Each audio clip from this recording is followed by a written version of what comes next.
principalmente se engrenar uma série de bons resultados, vai falar, a vitória no Clássico virou a chave. Eu me lembro muito bem de quando o Corinthians foi campeão brasileiro com o Carille. Um jogador a menos, atuou dentro de casa, conseguiu o resultado. O do Jô. Com o Jô. Gabriel expulso. Injustamente. E aquele jogo virou a chave. E é bom lembrar que esse jogo foi no Campeonato Paulista. Sim, verdade. No Campeonato Paulista, hein? E esse jogo virou a chave da temporada inteira. Até esqueci o nome do centroavante, o estrangeiro. Deu branco agora. Que era folclórico e tal, que veio pra Casim. Casim Richards. E aí, resumindo, eu vou esperar para ver o que vai acontecer, porque o Corinthians tem problemas coletivos, etc. Mas um jogo como esse tende a virar a chave do final de ano, tende a mudar tudo e é muito improvável, lógico, pode acontecer no futebol, que o Corinthians seja rebaixado depois de ganhar do vice-líder do campeonato brasileiro, sendo que esse vice-líder é um dos seus principais adversários, é o seu rival histórico e disputa o título de brasileiro contra o Botafogo. Ele pode ter fugido do rebaixamento e tirado o título do Palmeiras. É bom lembrar que naquele mesmo ano, no Campeonato Brasileiro, o Corinthians foi desidratando no segundo turno. Era a quarta força, tratado. Lembra? Por nós. E ele foi desidratando no segundo turno, depois de uma bela vitória, inclusive, no Allianz Parque contra o Palmeiras no primeiro turno, 2-0. O Arana arrebentou naquele jogo. E aí, no segundo turno, o Palmeiras tinha alguma chance ainda, embora tivesse tropeçado Palmeiras contra o Alberto Cruzeiro. Valentim. Exatamente. Mas era o jogo, assim, para decidir para o Corinthians se ele ia dar força pro Palmeiras ou se o Corinthians ia realmente abraçar o título brasileiro, né? Teve aquele episódio envolvendo o Neto, aquele balbúrdia que o Neto fez, ficou muito marcado. E o Corinthians ganha aquele jogo também. Aquele jogo também define muito com relação àquele título em 2017. Em contrapartida, a gente está falando aqui, Jean, Corinthians, fica bem forte a possibilidade de se livrar do rebaixamento, para dar moral e tudo. E o Palmeiras com relação ao título, hein? Vamos esperar amanhã ou, do ponto de vista anímico, é uma derrota que pesa muito, hein? Tudo bem? Fala, William. Boa noite, companheiros. Bom, eu acho que é óbvio que a gente precisa esperar amanhã para dizer as chances de título são mínimas ou não. Eu acho e sempre achei que o Botafogo era muito mais favorito contra o Vasco, e aí tô falando muito pela questão campo também, né, por jogar em casa e tal, do que o Palmeiras favorito contra o Corinthians. Vou até te dizer que pelo que o Palmeiras vinha jogando, eu não imaginava que o Palmeiras fosse produzir tudo que produziu no jogo de hoje. Eu vou até muito na linha do que o Calçade falou. A gente também, eu acho que assim, a gente tem que... É uma coisa que eu sempre achei e continuo achando no exercício da profissão, a gente não precisa achar explicação para tudo. Sim, claro. A gente não precisa dizer que tudo que aconteceu aqui é por causa disso, daquilo. Existem, evidentemente, acho que coisas para a gente analisar do jogo do Corinthians, para analisar do jogo do Palmeiras. Em relação ao Corinthians, eu acho que, primeiro, talvez uma consciência, mais do que organização tática, porque eu vou muito na linha do que o Calçade falou. Eu não acho que o Palmeiras poderia ter resolvido o jogo em 15 minutos, 20 minutos. Em 15 segundos teve a chance de gol.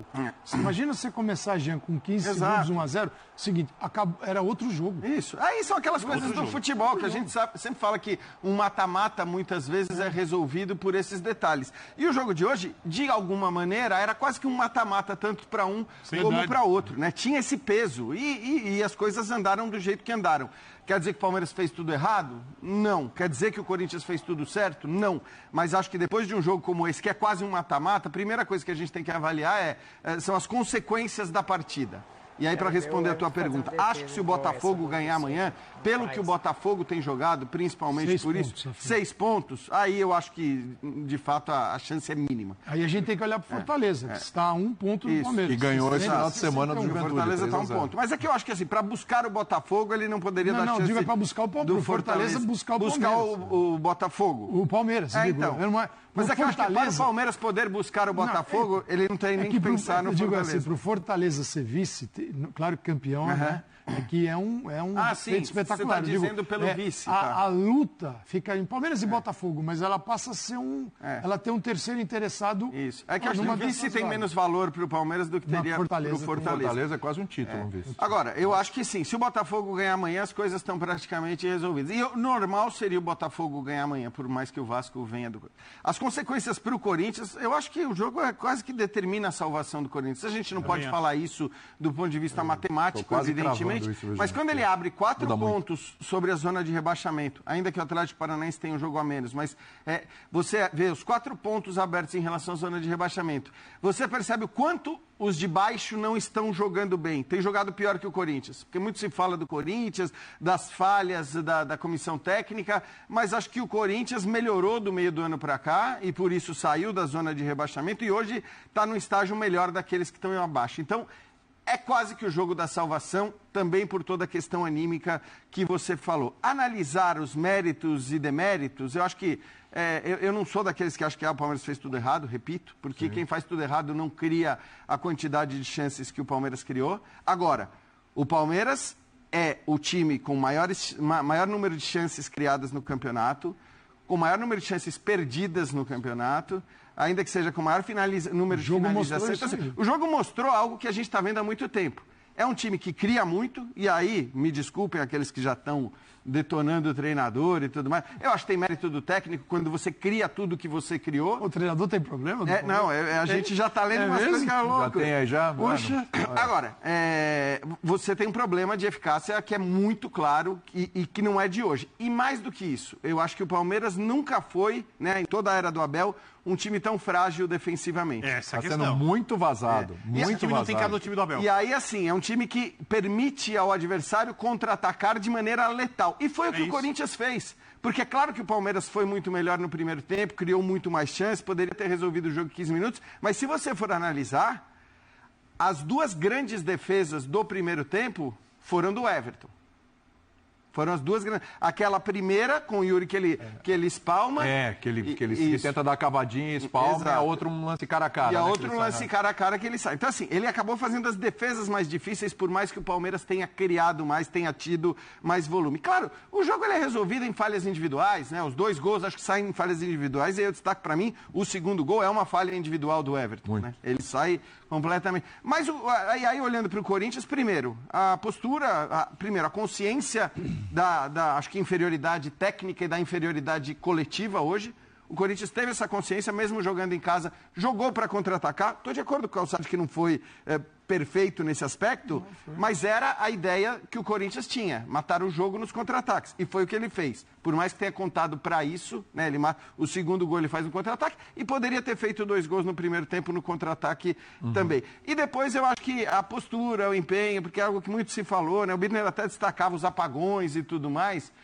Mas eu acho que, de fato, você não pode reclamar da postura do time. Hoje não teve, né? O que o Corinthians produziu, eu acho que o que o Palmeiras produziu não tem a ver com uma postura ruim do Corinthians, com falta de briga, de determinação e tudo mais.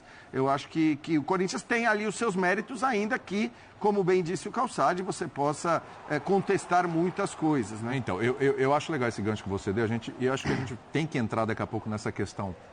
Esse problema defensivo do Palmeiras, tomou 2 do Fortaleza, tomou 2 hoje, tomou 3 do Juventude, a gente precisa discutir, mas só um gancho que o Jean deu. Então vamos lá, o que deu certo para o Corinthians? Porque todo jogo, uma série de críticas e justas, né? Nas eliminações, no que o Ramon fez, as opções dele para começar jogo, as mudanças dele que pioravam o time e tal.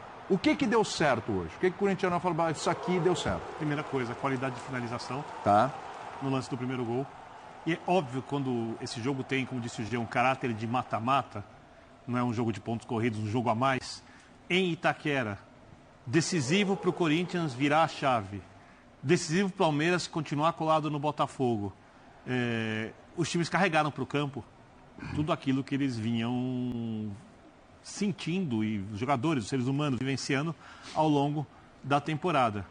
Eu achei impressionante como o Corinthians foi se fortalecendo durante o jogo. Esse começo que o Calçade fala, que tem muito a ver com o posicionamento, com a escolha do Ramon Dias, mas também tem a ver com o Palmeiras começando forte em ter